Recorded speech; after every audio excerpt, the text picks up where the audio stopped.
A sharp cry of laughter echoed down the marble corridor, shattering the hush of the afternoon. Lady Eleanor Ashford froze at the sound, her hand stilling mid-sentence above the lesson book. Sunlight fell in golden pools across the nursery, catching motes of dust suspended in the hush.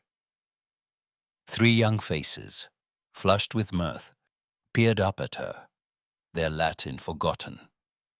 "Please, Miss Ashford, just one more riddle before tea," pleaded young Cecilia, her blue eyes sparkling with hope.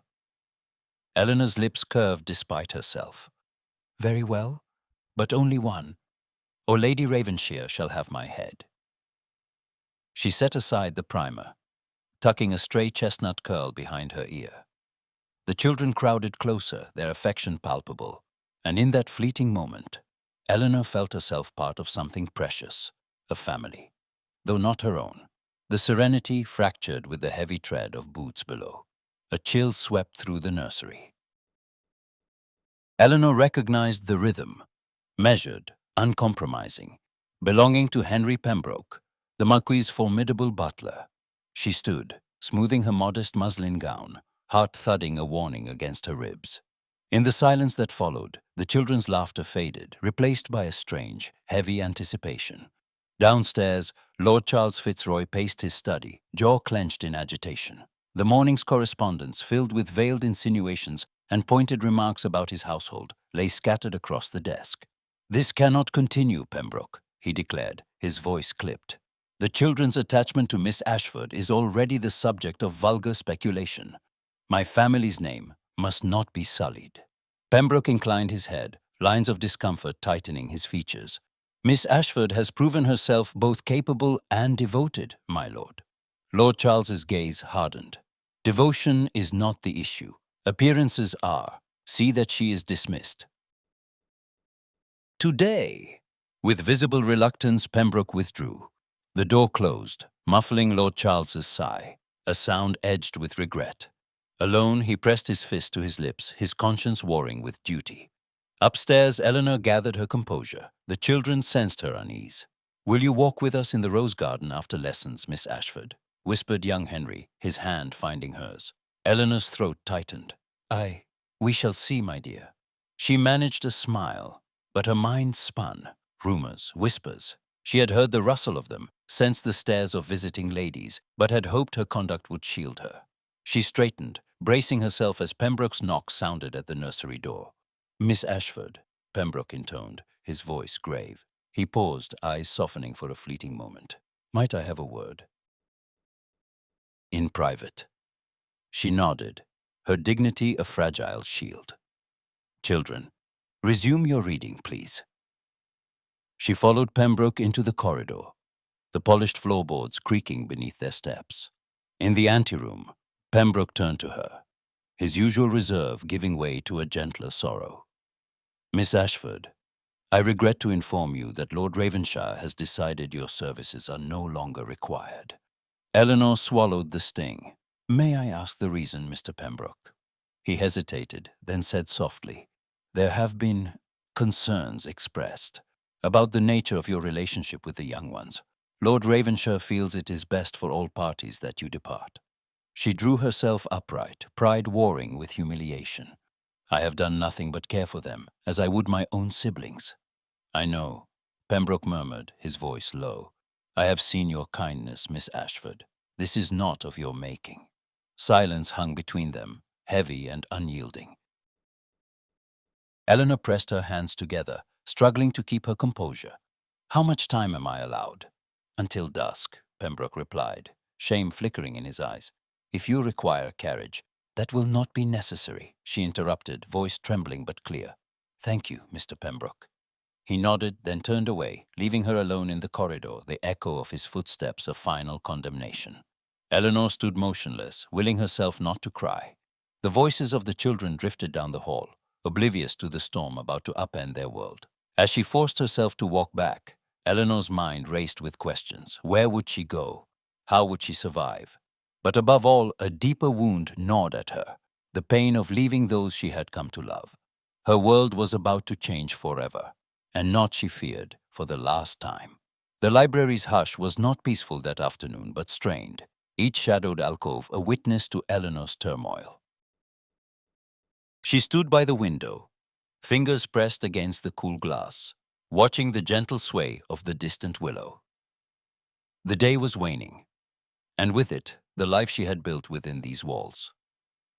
Rows of leather-bound volumes towered around her, silent and severe, and the scents of old paper and beeswax polish mingled in the heavy air. The door creaked open.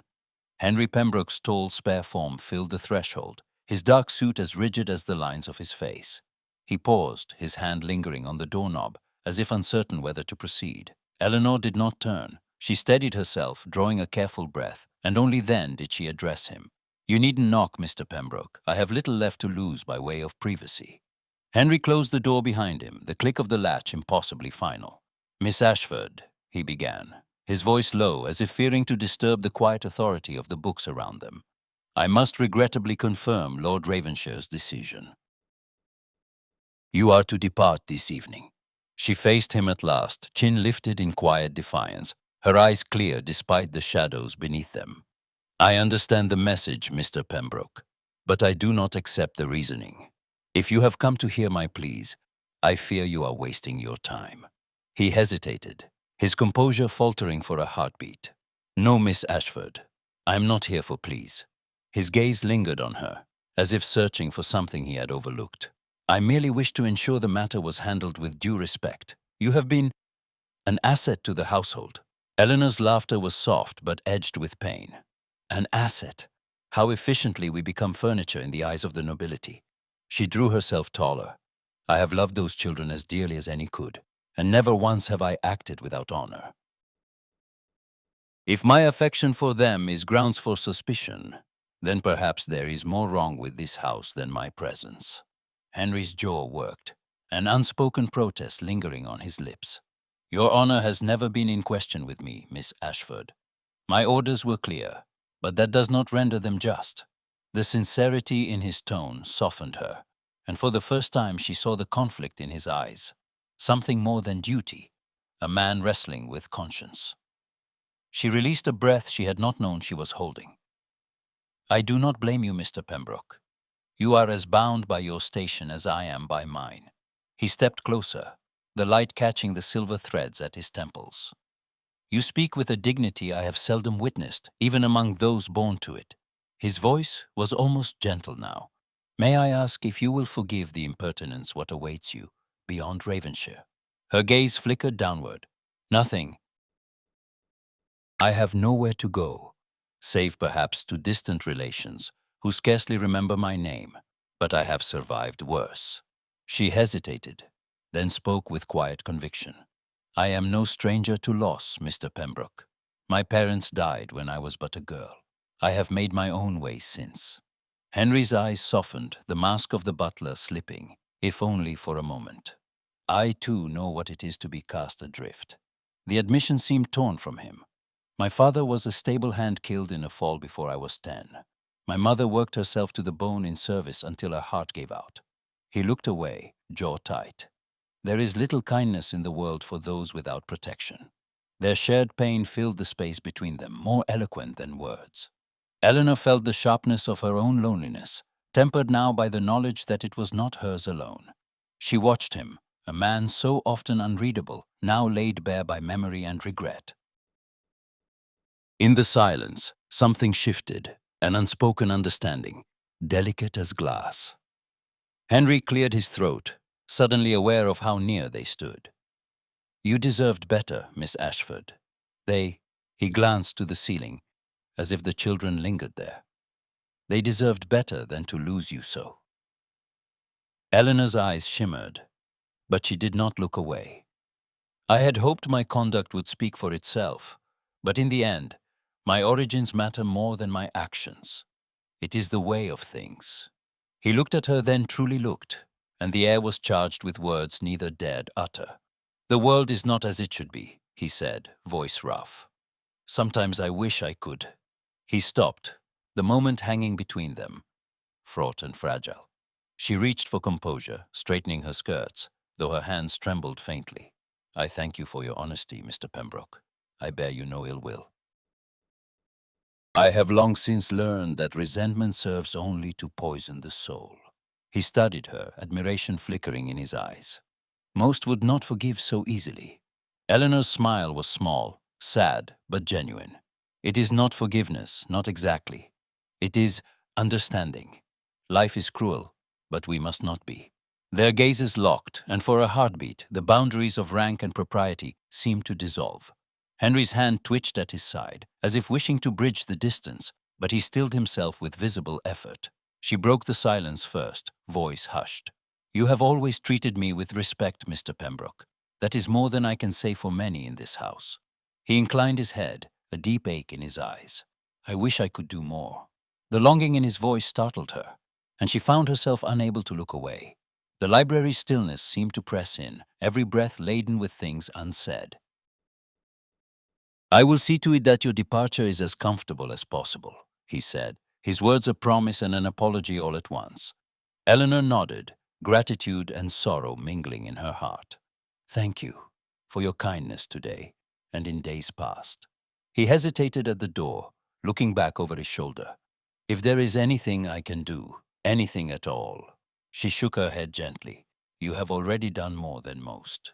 He lingered a moment longer, his expression unreadable, then slipped from the room, closing the door softly behind him. Eleanor stood alone, the quiet of the library settling around her once more. Yet the loneliness felt altered, as if a thread of connection tenuous, unexpected remained. In the echo of their conversation, hope flickered, fragile perhaps, but alive. And as the shadows lengthened across the books and the world outside grew dim, Eleanor wondered against all reason if her story at Ravenshire had truly ended, or if something new was only just beginning. The storm broke over Ravenshire House with little warning, sending a torrent of rain slanting across the gardens and drumming against the leaded windows. But before the downpour, the household had simmered with tensions far more insidious than any weather. Each corridor, each whispered exchange in the servants' quarters bore the mark of uncertainty, a sense that the fate of Lady Eleanor Ashford hung by the thinnest of threads. Henry Pembroke, for the first time in his years of service, found himself in open rebellion against the dictates of his master. He delayed the inevitable, inventing excuses, misplacing keys, and inventing errands to forestall the formal announcement of Eleanor's dismissal. Each day he told himself tomorrow he would obey, but each day he failed. Duty, so long his lodestar, wavered against the quiet force of Eleanor's dignity. He began to watch her, at first from necessity, then with a fascination he would not name. From the shadows of the upper hall, he observed her as she gathered the children about her in the nursery. He saw the way Cecilia clung to her hand during lessons, the way young Henry pressed wildflowers into her palm with shy devotion, the way even sullen Thomas softened beneath her gentle guidance. Eleanor, in her modest gown, became the axis on which their happiness spun. One afternoon, as the housemaids dusted the stair rails and muttered in the hush, Henry lingered near the half-open door to the schoolroom. Mrs. Hardwick, the cook, bustled past, her voice pitched low to the scullery maid. Mark my words, she's too fine for the likes of us, that one. But the marquess will not tolerate scandal, no matter how sweet she seems. Perhaps she's done nothing wrong, the maid replied, glancing over her shoulder. That's not for us to decide, is it? Mrs. Hardwick pursed her lips, then disappeared down the corridor, leaving only a residue of suspicion behind. The rumors snaked through the house, curling around Henry's conscience. At first, he tried to ignore them, but with every snatch of gossip, his resolve hardened. He resolved to gather proof of Eleanor's innocence, if not for the Marquis, then for his own battered sense of justice. Yet as days slipped by, Eleanor grew quieter. She noticed the change, the glances, the brittle politeness. At night she sat by candlelight, penning tentative letters to distant acquaintances, seeking positions as a governess or companion. Her script wavered with fatigue. She tried to hide the ache from the children, but shadows gathered beneath her eyes, and her laughter, once effortless, became rare. One morning, Henry found her in the rose garden, kneeling in the damp grass as she helped Cecilia rescue a wounded fledgling. The rain had not yet begun, but the air shimmered with the promise of it. The girl's face was smeared with tears, but Eleanor's voice remained calm and sure. There, gently now, she murmured, he is frightened. but we mustn't give up hope. Henry watched, unseen, as Eleanor cradled the tiny bird, her hands steady and sure. The children clustered around her, their trust absolute. In that tableau, Henry saw not a threat, but a rare and precious tenderness, something that had been missing from his own childhood, something he could never have imagined in the bleak years after his mother's passing. His admiration grew, fanned by the injustice of her plight. That night, he wrote and rewrote a speech in his mind, words he might use to sway Lord Charles, to plead Eleanor's case. But the marquess, distracted by estate matters and the looming shadow of scandal, remained elusive. Henry's arguments went unheard, and the pressure mounted. It was on a restless afternoon, with clouds bruising the sky and thunder rumbling in the distance, that Henry encountered Eleanor by chance in the eastern wing. She had come to return a borrowed volume Byron's Childe Harold to the library, her hair escaping its pins and her eyes heavy with unshed tears. He hesitated, then stepped forward. "Miss Ashford," he said quietly, "might I accompany you on your walk? The air is heavy, it may rain, but a little company never hurts." She looked at him, surprise flickering across her face, then nodded. "I should like that, Mr. Pembroke. I could use the distraction." They set off together, their footsteps muffled by the lush grass. The gardens, usually so welcoming, seemed poised on the edge of storm. The silence between them was at first awkward, filled with the weight of all that had gone unsaid. Eleanor broke it at last. "It must be difficult to mediate between Lord Ravensshire and the rest of us. I do not envy you your burdens." Henry glanced at her, something like a smile softening his features. "I have managed worse, Miss Ashford. But I confess this particular task sits ill with me." She hesitated. "You do not believe the rumors, then?" He shook his head, earnestness burning in his eyes. "No, I have watched you with the children. There is only kindness in you." The first drops of rain began to fall, fat and cold. They quickened their pace, but the storm overtook them before they reached the shelter of the old summer house. Laughing breathlessly, they ducked inside, rain drumming on the wooden roof, their clothes spattered and their cheeks flushed. Inside, the air was thick with the scent of wet earth and old roses. For a moment, neither spoke. The intimacy of the small space, the soft patter of rain, blurred the lines of propriety. Eleanor brushed a lock of hair from her face. "When I was a child, I used to dream of a home like this. A place with gardens and laughter, somewhere safe." Her voice faltered. "It was always just out of reach." Henry's gaze was steady, his voice roughened by feeling. "My own childhood was spent in stables and attics. After my father died, I learned to keep my head down, to expect little. Even now, sometimes, I wonder what it would be like to live for oneself, not only for duty." She looked at him, really looked, and saw the loneliness etched in his features. "Do you regret it? The life you chose?" He was silent for a long moment. "Sometimes. But then—" He hesitated, searching her face. "Then I remember that even small acts of kindness matter. They are all some of us ever have." Their eyes met, and the world outside seemed to narrow to that single point. Eleanor felt the thrum of her own heart, the fear and longing entwined. "Do you ever wish for more?" she whispered. His answer was barely audible. "Every day." The rain softened, a gentle hush now, but neither moved to leave. Eleanor's hand trembled where it rested on the wooden bench, and Henry, after a pause, covered it with his own. The contact was tentative, a question as much as a comfort. They sat together in silence, the old summer house, sheltering them not only from the storm, but from the harsh judgments of the world beyond. Outside, the rain eased, but inside, something fragile and new had taken root, an understanding, a possibility neither dared name aloud. When at last they stepped out into the damp, glistening garden, the world seemed changed. The air was fresh, the tension between them sharper, but tinged with hope. Yet even as they parted, each knew the storm had not truly passed. The house still bristled with suspicion, and Lord Charles remained unconvinced. But as Eleanor returned to her duties and Henry to his watchful post, both carried with them the memory of shelter shared and secrets spoken, a flicker of warmth against the coming trials. Gleaming carriages rolled through the grand iron gates, their wheels crunching gravel as the elite of the county descended upon Ravenshire House. The manor, draped in garlands of hothouse roses, its chandeliers ablaze, shone with the calculated brilliance of a jewel on display. Within, the air hummed with the crisp notes of a string quartet and the murmurs of laughter, the drawing rooms and galleries filling with silks, jewels, and the scent of expensive perfumes. Lady Eleanor Ashford, in a gown of pale lavender that marked her as neither guest nor servant, stood on the edge of the festivities like a shadow against a sunlit wall. Her duties kept her in perpetual motion, directing footmen, checking on the children, carrying messages for Lady Ravenshire. But she was permitted neither the camaraderie of the staff nor the inclusion of the gentry. Her presence, so necessary and yet so out of place, made her invisible and hyper-visible at once. From his post by the entrance, Henry Pembroke watched her move through the throng. He noted, with increasing admiration, the way she held herself. Never hurried, never flustered. Her chin lifted in quiet defiance of the sidelong glances cast by matrons and debutantes alike.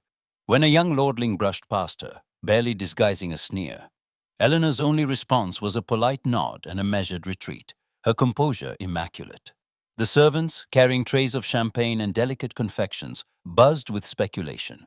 "See how she walks like she belongs here," whispered the under-housemaid, eyes wide.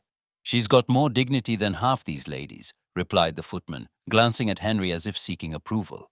Henry gave no sign, but inside he agreed. As the evening deepened, laughter grew louder and the air thickened with anticipation. The orchestra's music swelled and couples spun across the polished floor. Eleanor found herself stationed at the periphery of the ballroom, near the terrace doors, where the French windows stood open to the cool night air. The golden light spilled across the marble, and beyond, the gardens shimmered in the moonlight. She watched the festivities from a distance, her heart aching with longing and resignation. This world, so close she could almost touch it, would never belong to her. She turned her attention to her duties, searching for Lady Ravenshire's youngest son, who had a habit of disappearing during such gatherings. It was then that trouble arrived in the form of Sir Lionel Cartwright, a baronet known more for his debts and appetites than for his breeding.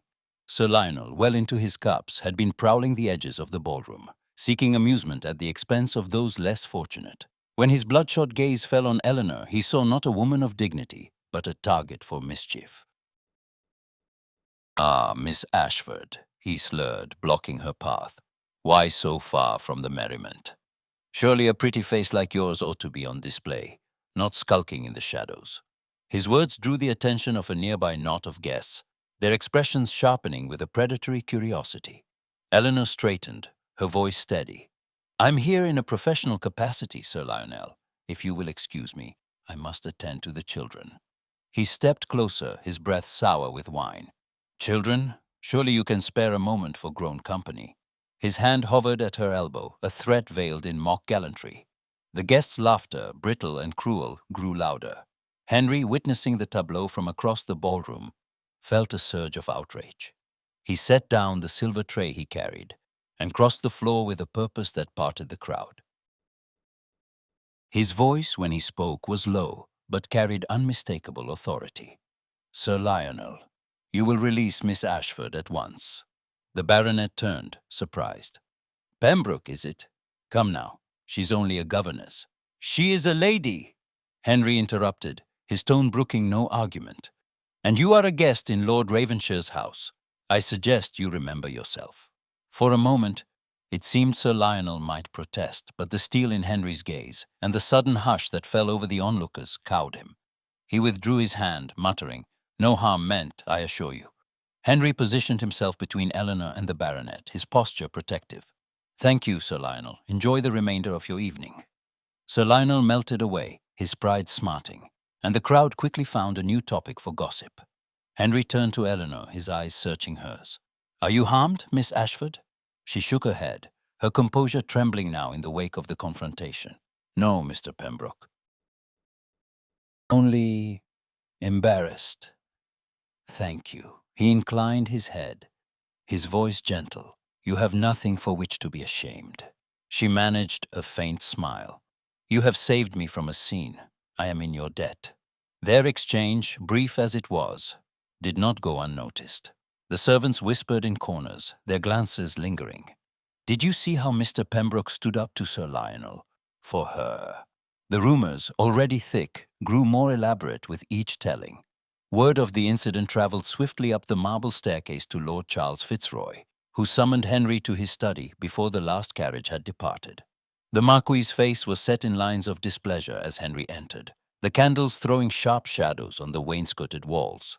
"Pembroke," Lord Charles began, his tone icy, "I have been informed that you involved yourself in a matter with Sir Lionel Cartwright this evening.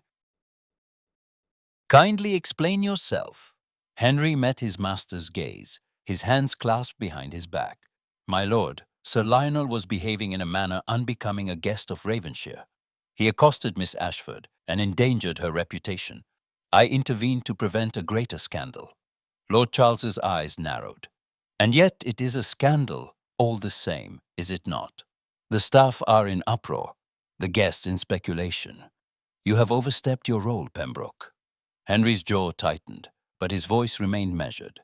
"With respect, my lord, my duty is not only to the household, but to its honor. Miss Ashford's character is beyond reproach. I could not stand by while she was treated with such disrespect." The Marquis's brows drew together. "You are unusually invested in this matter, Pembroke. I hope I need not remind you of your station." Henry held his ground, the first flicker of defiance in his eyes. "You need not remind me, my lord, but I cannot see justice compromised for the sake of appearances. Miss Ashford has served this family faithfully. She deserves protection." For a heartbeat, Lord Charles seemed at a loss, the silence stretched between them, heavy with unspoken challenge. At last the Marquis turned away, his voice cool. "That will be all. I shall consider how to proceed." Henry bowed, retreating with dignity, his heart pounding with mingled fear and exhilaration. He had never before challenged his master, never before risked so much for anyone. Yet as he closed the study door behind him, he felt a strange sense of relief, a conviction that he had done what was right, no matter the cost. Downstairs, Eleanor lingered in the emptying ballroom, the strains of the quartet fading into the night. She replayed Henry's defense in her mind, astonished by the strength of his loyalty. For the first time since her arrival at Ravenshire, she felt truly seen. Their paths crossed in the gallery, shadows flickering across the walls. Henry paused, searching her face for signs of distress. "Are you certain you are unharmed?" he asked softly. She nodded. "Thanks to you. You risked much for me, Mr. Pembroke." He hesitated, emotion tightening his voice. "Some things are worth the risk." Their eyes met, an unspoken accord forged in the crucible of public scrutiny. Around them, the house settled into uneasy silence, the rumors swirling but unable to touch the fragile trust that had blossomed between them. Yet neither knew what consequences would follow this night, or how the Marquis's next decision would shape both their futures. As the first pale light of dawn crept over the estate, Ravenshire House braced for a reckoning, and Eleanor, standing alone at the window, wondered if hope could truly survive in a world so quick to condemn. The morning after the disastrous ball, Ravenshire House stood in a hush that was almost funereal. The rain had ceased, leaving the grounds shrouded in a silver mist, and the hush pressed against the windows as if to warn that something irrevocable was about to happen. In his study, Lord Charles Fitzroy paced before the hearth, his expression carved from stone. The embers burned low, but the tension in the air was hot and biting. Henry Pembroke stood before him, back straight, hands clasped behind his back, every muscle taut with expectation. "I trusted you, Pembroke," Lord Charles said, voice clipped and cold. "You were to be my right hand, not a source of discord. Instead, you have chosen to side with a servant against your master." Henry did not flinch. "I have never meant to disrespect your authority, my lord. But I will not allow an innocent woman's reputation to be destroyed for the sake of appearances." The Marquis's eyes flashed. "You forget yourself. This is not a matter of sentiment. The stability of this house depends on obedience. I will ask you plainly, will you fulfill the order I gave you? Will you see Miss Ashford dismissed as I require?" A silence fell. heavy and dangerous. Henry's gaze faltered for the first time, his voice roughened by struggle. "My lord, I cannot." Lord Charles's jaw clenched. "Then you leave me no choice. Defy me, and your position here, your livelihood, your very place in this world will be forfeit.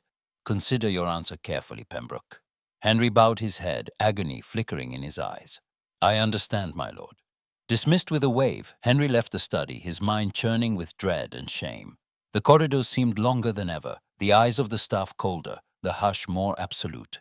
Elsewhere, Eleanor packed her meager belongings into a carpet bag, her hands trembling as she folded each dress, each letter, each memory. She had heard enough, caught the anxious whispers, seen the looks of pity and resentment.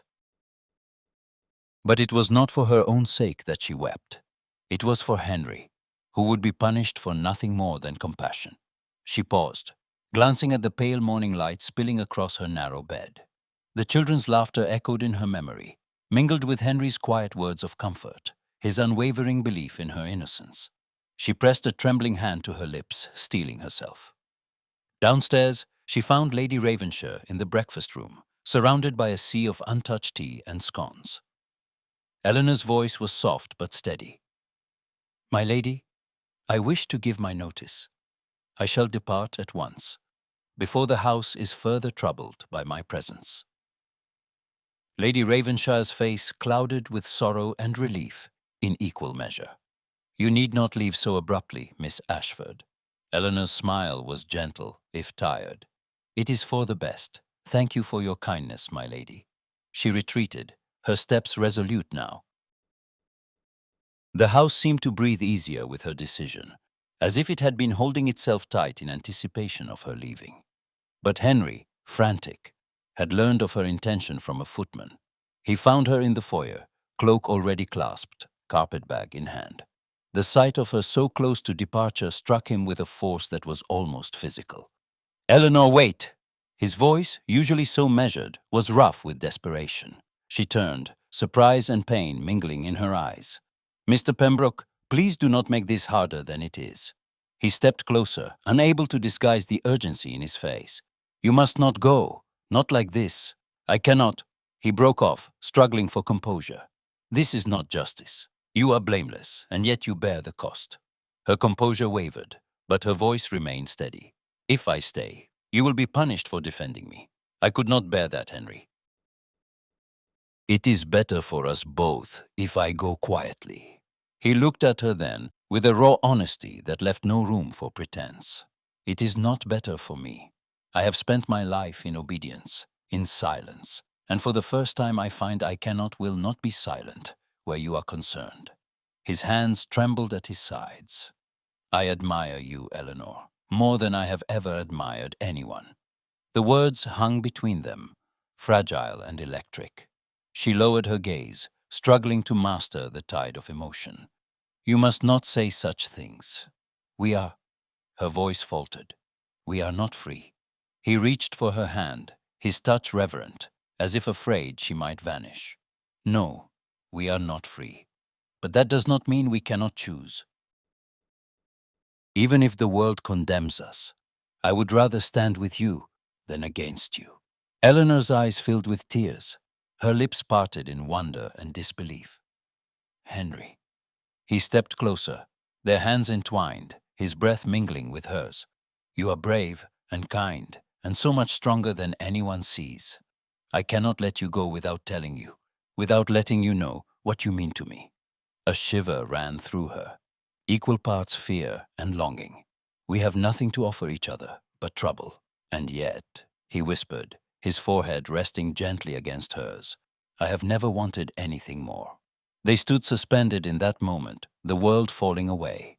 He bent slowly, giving her every chance to refuse. But she did not. Their lips met, tentative and trembling, a kiss full of longing, restraint, and the promise of something forbidden and profound.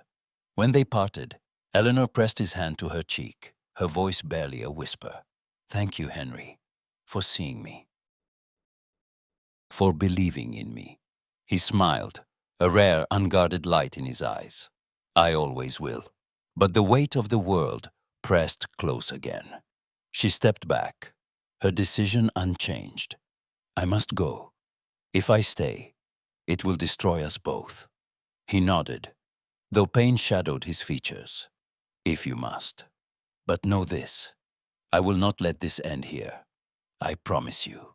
With a last lingering glance, she slipped out into the morning, her heart pounding with sorrow and hope entwined. Henry watched her go, the doors closing softly behind her. Somewhere in the house, a clock struck the hour, and with it, everything changed.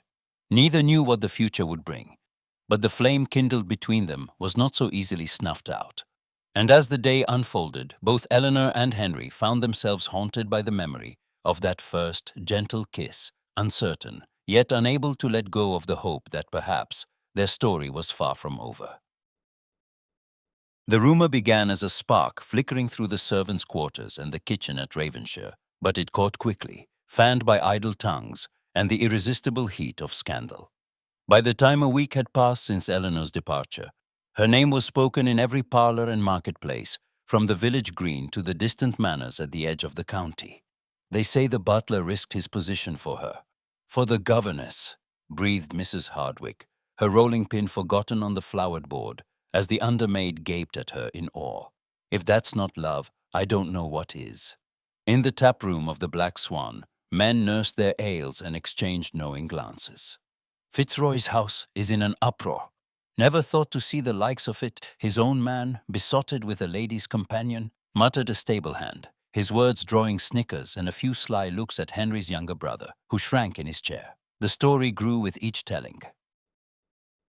Some claimed Henry and Eleanor had run off together in the night. Others whispered that Lord Charles had caught them hand in hand beneath the old yew. The truth, as always, was both more complicated and more poignant. For Henry Pembroke, the days after Eleanor's departure were an agony of uncertainty. He moved through his duties with mechanical precision, but the world seemed drained of color and meaning. The children were restless and sullen, their lessons abandoned, their laughter vanished. The house, once filled with the sound of Cecilia's singing and Thomas's mischief, echoed with silence. It was during this bleak week that Henry's mother arrived at Ravenshire, summoned not by her son, but by the rumour mill that had reached even the poorest cottages on the estate. Mrs. Pembroke, a woman of iron will and sharp tongue, had raised her sons alone after her husband's death in the stables. She was fiercely proud of her hard-won respectability, of the sacrifices she had made, and above all, of her independence from the whims of the gentry. She found Henry in the small parlour reserved for senior staff, his shoulders bowed over the ledgers. Without preamble, she closed the door behind her and fixed him with a glare. "Well, Henry, you have made quite the spectacle." He straightened, the old ache of childhood disappointment flaring in his chest. "Mother, this is neither the time nor the place." "It is precisely the time." She advanced, her skirts whispering over the carpet. "All your life I taught you to know your place, to keep your head down, to survive. And now you throw it all away for a woman who will bring you nothing but ruin." He met her gaze, jaw clenched. "It is not as you think. Eleanor Miss Ashford is not to blame. She is—" Mrs. Pembroke snorted. "She is a pretty face and a ruinous hope. You forget what the world is, Henry. The likes of us do not marry for love. We marry to endure. If you lose your post, what will become of you? Of me when you are turned out?" He closed his eyes, pain and defiance warring within him. "I would rather be honest and poor than safe and false, mother."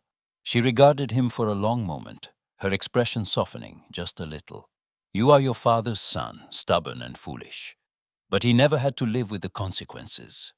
Be careful, Henry. The world will not forgive you." She left him alone with his thoughts, the weight of her warning settling on him like a shroud. Meanwhile, in the nursery, the children's world had collapsed. Cecilia wept each night for Eleanor, clutching the handkerchief the governess had embroidered for her, as if it might bring her back. Thomas and Henry, usually so mischievous, had grown quiet, their tempers short and their spirits low. At last, it was Cecilia, always the bravest, who led her brothers to their father's study. Lord Charles looked up from his correspondence, startled by the sight of all three children. faces pale and determined. "Papa," Cecilia said, her chin trembling but her eyes fierce. "Why did Miss Ashford have to leave? We miss her dreadfully. She never did anything wrong." Lord Charles's composure faltered. "There are matters in this house you cannot understand, Cecilia." "But we do understand," Thomas interjected, his voice uncharacteristically solemn. "She was kind, and she made us happy. Please, Papa, let her come back." Henry, the youngest, slipped his hand into his father's. "We need her." For a moment, Lord Charles saw not his heirs, but his children, lonely, grieving, and bewildered by the world's cruelty. The weight of their unhappiness pressed upon him, sharper than any accusation from his peers or the wagging of tongues in the county. But the pressure outside Ravenshire was relentless. Letters arrived daily, some from distant cousins, others from neighbors, all laced with veiled warnings and barely contained outrage. The Fitzroy name, it seemed, hung in the balance. That evening, Lord Charles summoned Henry Pembroke to his study. The Marquis's face was set in lines of fatigue and frustration. "Pembroke," he began, "the situation is untenable. There are rumors everywhere about you, about Miss Ashford. I have received calls for your dismissal from men whose opinions I cannot afford to ignore." Henry's heart pounded. "My lord, I ask only that you judge us by our conduct, not by the malice of others." Lord Charles's eyes were cold. "This is not a matter of justice, but of survival. I forbid any further contact between you and Miss Ashford. If you value your position and your family, you will obey." Henry bowed, but the defiance in his eyes did not fade. "As you wish, my lord." But rules, he had learned, were sometimes meant to be broken. As dusk fell, Eleanor slipped quietly through the side gate of the estate, her cloak pulled tight against the chill. She had found temporary lodgings in the village, her days filled with anxious interviews and fruitless letters. Each night she returned to the gardens at Ravenshire, drawn by a longing she could neither name nor resist. That evening, as the last light bled from the sky, Henry emerged from the shadows beneath the old beech tree. For a moment they stood in silence, the world holding its breath around them. He reached for her hand, his touch gentle. "You should not have come. The Marquis has forbidden it." She smiled, though her eyes glistened with unshed tears. "And yet, here we are. I could not stay away." He pulled her close, the strength of his longing barely contained. "Eleanor, I cannot live without you. I have tried to do as I ought, but my heart refuses to obey." She pressed her forehead to his, her voice trembling. "We are watched, judged, condemned by people who do not know us, but here tonight, I am yours, and you are mine." He kissed her knuckles, reverence in every movement. "If I must leave Ravenshire, I will. If I must work as a laborer or a clerk, it matters not. I will not lose you." She shook her head, pain and hope mingling in her gaze. "I would follow you anywhere, Henry. Only promise me that whatever comes, you will not let bitterness destroy what we have found." He cupped her face, his thumb tracing away a tear. "I swear it. No matter how the world changes, my love for you will not."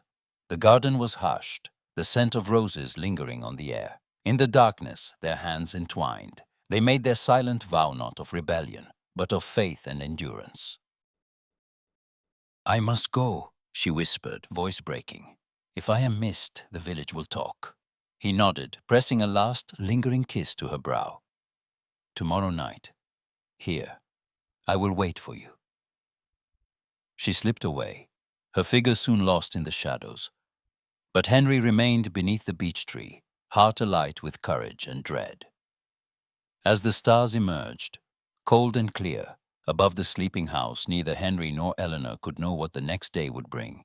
Only that, whatever trials awaited them, they would face them together, bound by a promise made in the darkness, and strengthened by love the world refused to understand. Eleanor's new world was a far cry from the gilded halls and rose-lit gardens of Ravenshire.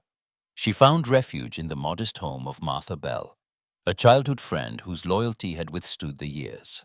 The cottage, nestled between the bakery and the vicarage on the village green, was always fragrant with fresh bread and laughter.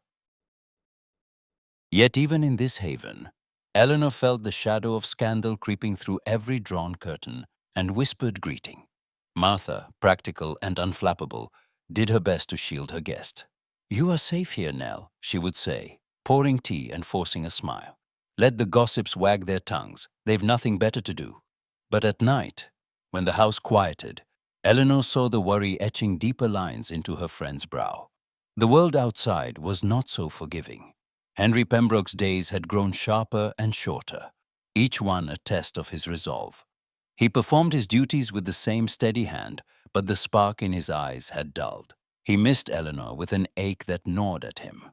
The memory of their vows beneath the beech tree was all that sustained him. Yet, as the Marquis's pressure mounted, duty and love began a war within him. One afternoon, as Henry polished the silver in the servants' hall, he was approached by Mr. Harding, the steward from Langley Court, a neighboring estate. "We have heard much of your work, Pembroke," Mr. Harding said, voice low and conspiratorial. "Langley is seeking a new head butler. The pay is generous, the staff manageable, and there's a cottage for your mother." Henry listened, weighing the offer. It was tempting an escape, a new start, security for his family. But as Harding waited for a reply, Henry saw only Eleanor's face, pale and resolute in the moonlight. "I thank you," he said at last, "but I cannot accept. My place is here for now." Across the village, Lord Charles Fitzroy had grown restless. The scandal refused to die. Letters from his peers, ever more pointed, arrived daily. Whispers reached him that Henry and Eleanor still met in secret. The children's pleas for Eleanor's return echoed in his mind, complicating his certainty. He resolved to end the matter decisively. Yet the Marquis's doubts soon turned to suspicion, and suspicion to investigation. If Eleanor's reputation was to be his undoing, he would know everything about her. He sent for old parish records, scoured letters, and questioned those who remembered her childhood. Days later, a letter arrived from a distant cousin of Eleanor's, revealing a secret that could shatter her completely. Lord Charles's hands trembled as he read the missive in the privacy of his study. Eleanor's father, it seemed, had been disinherited for a youthful indiscretion, an illegitimate birth, hastily covered up by bribes and silence. In a world obsessed with lineage, such a stain could ruin her beyond repair. If this became public, Eleanor would be cast out of any decent home, friendless and alone. Meanwhile, Eleanor's own spirits had begun to fray. Though she busied herself with Martha's children and the endless tasks of a village household, her mind was never free from worry. One evening, as Martha tucked her children into bed, Eleanor wandered into the garden, cloak drawn tight against the autumn chill. She startled to find Henry waiting by the garden gate, his figure just visible in the shadows. "Henry," she breathed, voice trembling with fear and relief. "You should not have come. If anyone sees, I had to see you." His voice was raw. Every word weighted with longing. "I cannot bear this distance any longer." She reached for him, her fingers cold and desperate. "It cannot go on. Lord Charles will never relent. And now," she hesitated, not daring to speak her greatest fear, "there are things about my family I never wish to see the light." He touched her cheek, gentling her trembling. "I do not care what the world says, Eleanor. If we have nothing, we still have each other. Will you come with me if I leave Ravenshire?" Her reply was a whisper, "Yes. But I will not let you sacrifice your life for mine." Before he could answer, footsteps sounded on the cobbles. Martha appeared, her face grave. "A messenger from the hall, Nell. You and Mr. Pembroke are summoned by Lord Charles, at once." Fear gripped Eleanor's heart. Did he say why? Martha shook her head. "Only that it is urgent." Within the hour, Eleanor and Henry were ushered into the Marquis's study. Lord Charles stood at the window, shoulders rigid, the letter clutched in his hand. The firelight cast sharp shadows across his face. "Sit," he ordered, not turning. They obeyed in silence, the distance between them a chasm bristling with uncertainty. He turned at last, his gaze hard. "I have learned things, Miss Ashford, things you have concealed. Do you deny that your father was cast out for scandal? That your birth is not, in the eyes of society, legitimate?" Eleanor's throat closed. She forced herself to meet his stare. "I have never lied. I simply hoped it would not matter." Lord Charles's voice was icy. It matters. In this county, reputation is everything. You have brought disgrace to my house. And you, Pembroke. He turned on Henry. You would throw away your future for her? A woman whose name is already ruined? Henry's answer was immediate, his tone steady. Yes, my lord, I love her. Her birth changes nothing.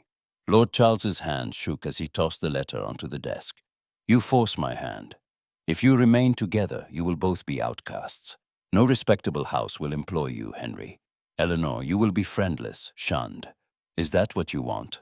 Eleanor's voice was quiet but resolute. I have known loneliness, my lord. I can endure it again if I must. But I will not leave a lie to please those who judge without mercy. The Marquis's composure broke just for a moment. And the children? Do you think they will not suffer for your choices? Henry glanced at Eleanor, their hands finding each other between the chairs. We will not abandon them, nor will we abandon ourselves. Give us your blessing, my lord, and let us find peace apart from this house if we must. The silence stretched, heavy and final. Lord Charles stared at them, the weight of legacy and loss etched in every line of his face. I will not decide tonight, he said at last, voice weary. Return tomorrow, both of you. By then, I shall have reached a conclusion. Eleanor and Henry rose, their fingers still entwined. The door closed behind them with a soft thud, sealing their fate for one more night. They walked into the moonlit corridor, hearts pounding, the future uncertain. But together, side by side, they knew the moment of reckoning had finally come. Whatever Lord Charles's verdict, nothing could erase the truth of their devotion, or the secret Eleanor feared might cost her everything. The outcome of tomorrow's meeting would determine not only their fate, but the measure of courage and love they truly possessed. A hush fell over the great drawing room, as heavy and expectant as a storm waiting to break. Sunlight, filtered through leaded glass, painted shifting patterns on the polished floor. Lord Charles Fitzroy stood by the mantelpiece, the infamous letter clutched in his hand, his countenance pale with strain. Around him gathered the household and, at his invitation, several neighbors, Lady Morton and her daughter, the Honourable Mr. Bellingham, and even the stern local rector summoned, under the guise of a family conference, but drawn by the irresistible scent of scandal. Eleanor entered first, chin lifted, the line of her jaw unyielding despite the tremor of her hands. Henry followed, his back straight, every movement deliberate. The children clustered by the window, eyes wide and anxious, sensing the gravity of the moment. Lord Charles cleared his throat, the sound brittle in the silence. We are met today to settle a matter that has divided my house and drawn the eyes of the entire county upon us. Miss Ashford, you have been accused of deception, of concealing the circumstances of your birth, of bringing shame to this family and its name. He turned, holding up the letter for all to see. This, he announced, is proof that your father was disinherited for scandal, that you, Eleanor, are the product of an illegitimate union. You have hidden this from me, from all of us. The words hung in the air, each one a blow. Lady Morton gasped. The rector coughed, shifting uncomfortably. All eyes fixed on Eleanor. She did not flinch. I have never denied who I am, my lord. I was born to a father who made mistakes, yes, but I have lived every day with honesty and dignity. I came to Ravenshire to work, to teach and to serve, not to pretend to be something I am not. Lord Charles's gaze hardened. You should have told me. The responsibility was yours. This house is not a refuge for impostors. Henry stepped forward, voice ringing clear. Enough. Miss Ashford has committed no crime. If anyone is at fault, it is I for loving her, for refusing to see her shamed for the accidents of her birth. If that condemns me as well, so be it. A murmur swept the room.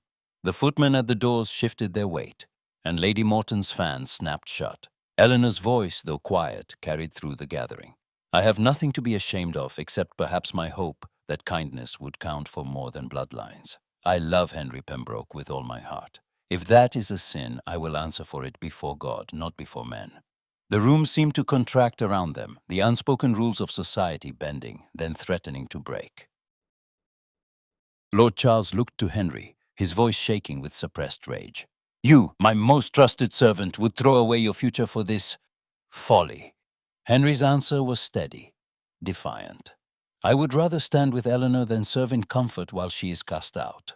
My lord, I resign my post here and now. Whatever my station, I will not be complicit in injustice." A stunned silence followed. Even the rector seemed at a loss for words. Then Cecilia's small voice rose from the window. "Papa, please don't send Miss Ashford away. She has always been kind. She is the only person who ever listened when I was sad." Thomas, cheeks flushed with determination, added, "She taught us more than any tutor. She made us a family. Don't punish her because of something that happened before she was born." Young Henry clung to his sister's hand, tears streaking his face. "We want her to stay." "Please, Papa." The children's plea rippled through the room, softening faces that had moments before been set in judgment. Lady Morton, who had herself endured whispers about her own marriage, pressed a gloved hand to her mouth, her eyes shimmering. Mr. Bellingham cleared his throat. "If I may, Fitzroy, there are worse things than a blemished pedigree. I have never heard a word against Miss Ashford's conduct, nor against Pembroke's loyalty. Surely there is room for compassion." The rector nodded, surprising everyone. "Christ taught us forgiveness and the worth of each soul. I see no reason to cast stones at a woman who has done no harm." Lord Charles stared at the assembly, the resolve in his face wavering. He glanced at his children, then at Eleanor, her courage unbroken, and at Henry, who stood at her side, unbowed and unashamed. He spoke at last, his voice low, almost broken. "You have all made your positions clear. I will not decide in anger. Let me consider what has been said by my children, by my friends, and by my own heart." Eleanor, breathless with relief and anxiety, squeezed Henry's hand beneath the gaze of their judges. Around them, the tide of opinion had shifted, if only a little, no longer condemnation, but something like empathy, the first crack in the wall that had long held them apart. As the meeting dissolved into murmurs and uncertain glances, Henry leaned close, his words meant for Eleanor alone. "Whatever comes, I will not let you go." She met his gaze, her voice a vow. "Nor I you. Not for all the world's approval." The battle was not over, but for the first time hope had entered the field, shimmering at the edges of scandal and sacrifice. And as the household and their guests dispersed, the story of Eleanor and Henry began to change in the telling, from one of disgrace to one of defiance and perhaps something far greater yet to come. The first weeks of Eleanor and Henry's life together in the village were marked by both hope and hardship. Their new cottage whitewashed, and barely large enough for two, stood on the outskirts, where the hedgerows tangled wild and the river sang unseen behind the trees. They furnished it with borrowed chairs and a battered table, and their days began before dawn and ended in exhausted quiet, hands entwined beneath a patchwork quilt. Yet the world outside their door was not so easily tamed. The scandal of their union had not faded with their departure from Ravenshire. At church, pews emptied around them. At the market, voices dropped to a hush as Eleanor passed, and the butcher sometimes weighed her purchases with an extra scowl. Even the children in the lane, once eager for her stories, now watched her with wary eyes as if scandal might be contagious. Henry bore the weight of exclusion with a stoic pride, but the struggle for work was relentless.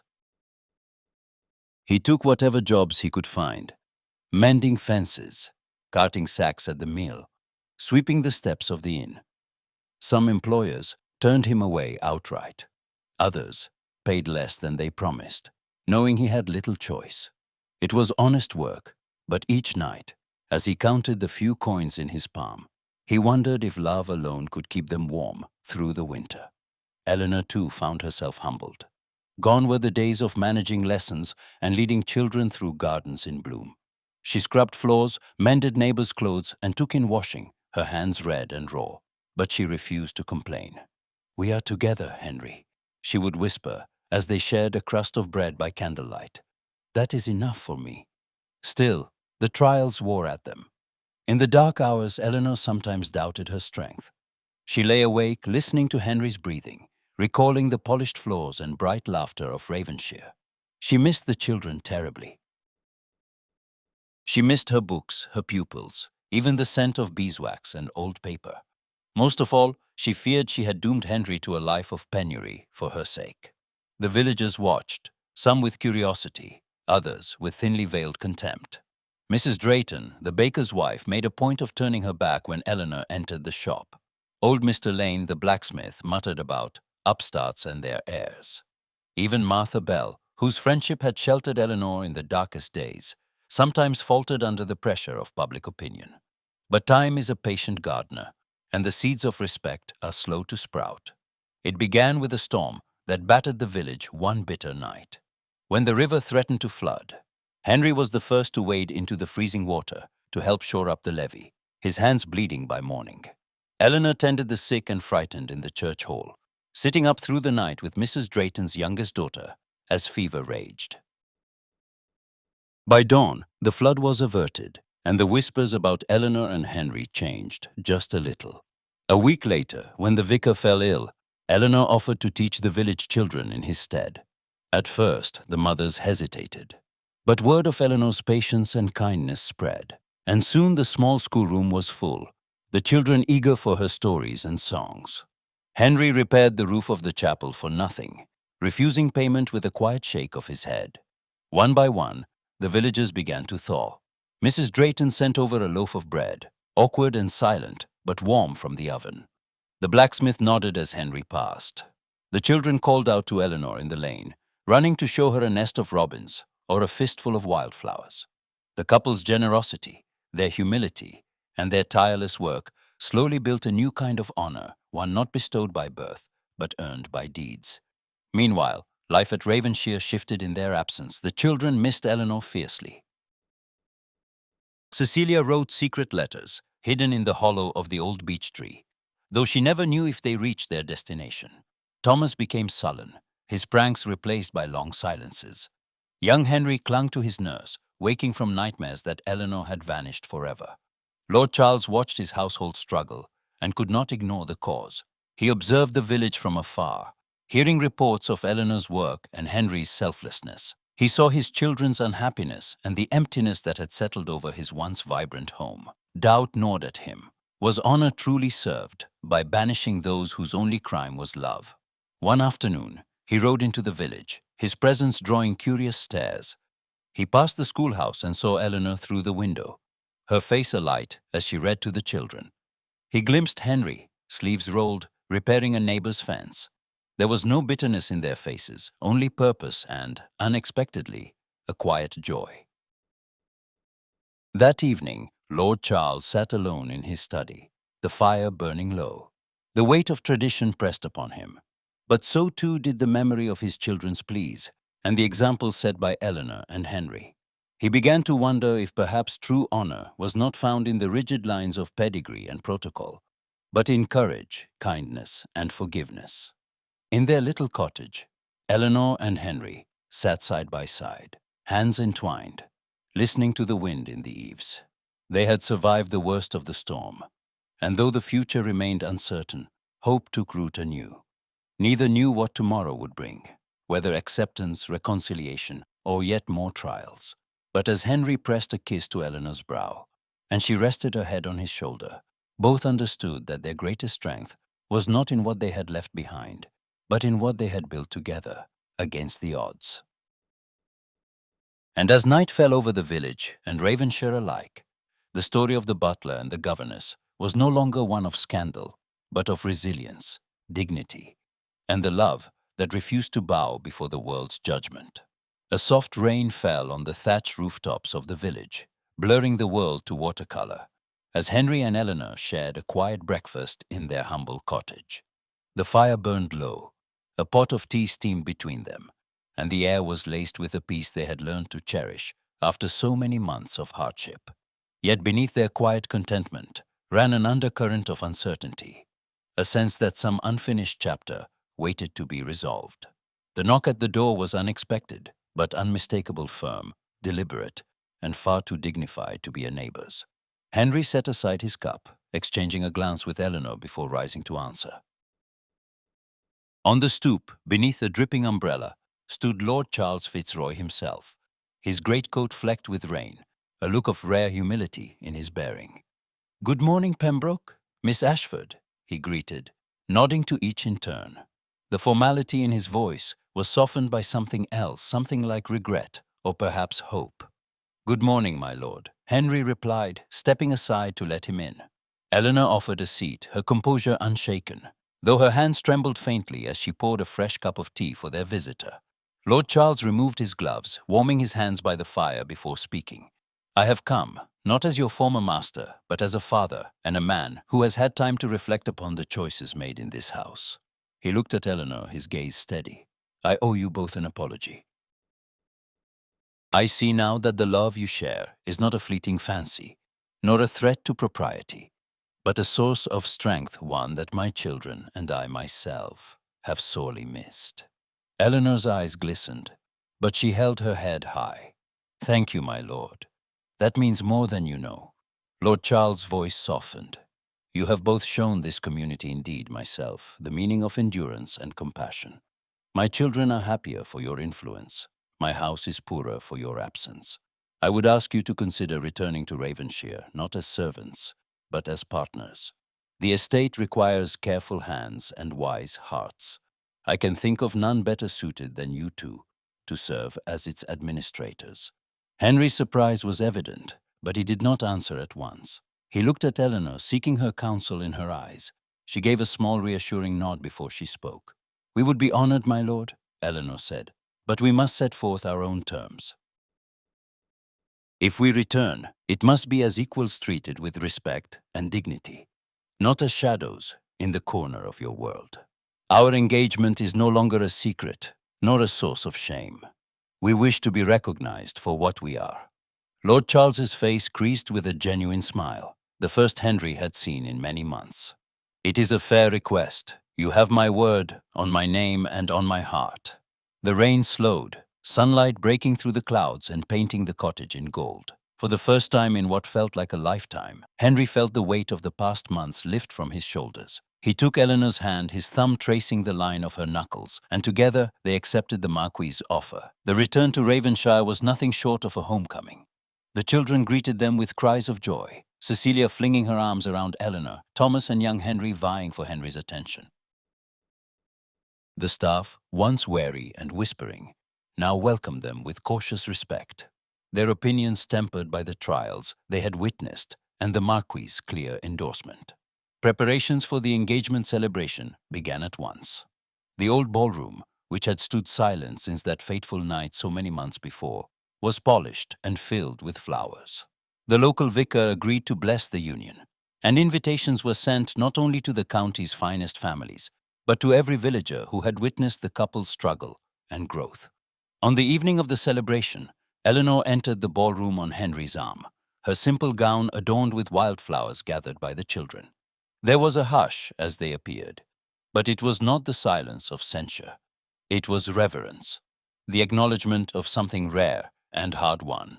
Lady Morton and Mr. Bellingham were among the first to offer congratulations, their former reservations softened by the couple's evident happiness. Even Mrs. Drayton, the baker's wife, pressed a warm loaf into Eleanor's hands with a shy smile.